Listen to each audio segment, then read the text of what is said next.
കേരള സമൂഹമേ അപകടം പിടിച്ച ഒരു ഒരുമിച്ച് ഒറ്റക്കെട്ടായിട്ട് ഒരു വിഭാഗം ആളുകൾ മാറി നിന്നു എന്നാൽ പോലും സാംസ്കാരിക രംഗത്തെ ആളുകളാണെങ്കിലും ഇപ്പോൾ അങ്ങേ പോലെയുള്ള ആളുകൾ അതല്ലെങ്കിൽ പ്രതിപക്ഷവും ഭരണപക്ഷവും ഒക്കെ ഒരുമിച്ച് നിന്ന് അവരൊരുമിച്ച് നിൽക്കുമ്പോൾ തന്നെ ഒരു വലിയ ഭൂരിപക്ഷമാണല്ലോ കേരളത്തിൽ.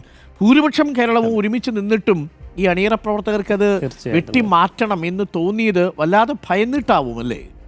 അതിന് സാധ്യതയുണ്ട്. ഭയത്തിൻ്റെ ഒരു സംസ്കാരം കുറേ നാളുകളായിട്ട് പിടിമുറുക്കുന്ന ഒരു രാജ്യത്താണ് നമ്മളിന്ന് ജീവിക്കുന്നത്. അതുകൊണ്ട് ഭയപ്പെടുത്തി എന്തും ചെയ്യാൻ സാധിക്കും എന്നുള്ളത് ഒരു യാഥാർത്ഥ്യമായിക്കൊണ്ടിരിക്കുന്ന ഒരു കാലത്താണ് അതിൻ്റെ ഏറ്റവും ഒടുവിലത്തെ ഉദാഹരണമായിട്ട് എമ്പുരാൻ വിവാദം കത്തി നിൽക്കുന്നത്.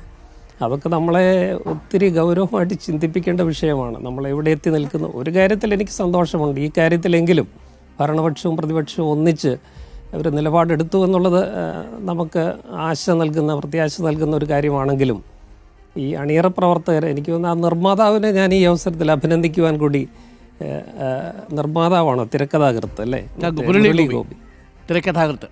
ഈ കഥ എഴുതിയ ആള് മുരളി ഗോപിയെ അഭിനന്ദിക്കുവാനായിട്ട് ഞാൻ ആഗ്രഹിക്കുകയാണ്. അദ്ദേഹം ഇതുവരെ എടുത്ത നിലപാടിൽ നിന്ന് പുറകോട്ട് പോയില്ല എന്നാണ് ഞാൻ മനസ്സിലാക്കുന്നത്. അത് അദ്ദേഹത്തിൻ്റെ ധീരതയാണ്. ഞാൻ അതിനെ അഭിനന്ദിക്കുകയും ചെയ്യുന്നു.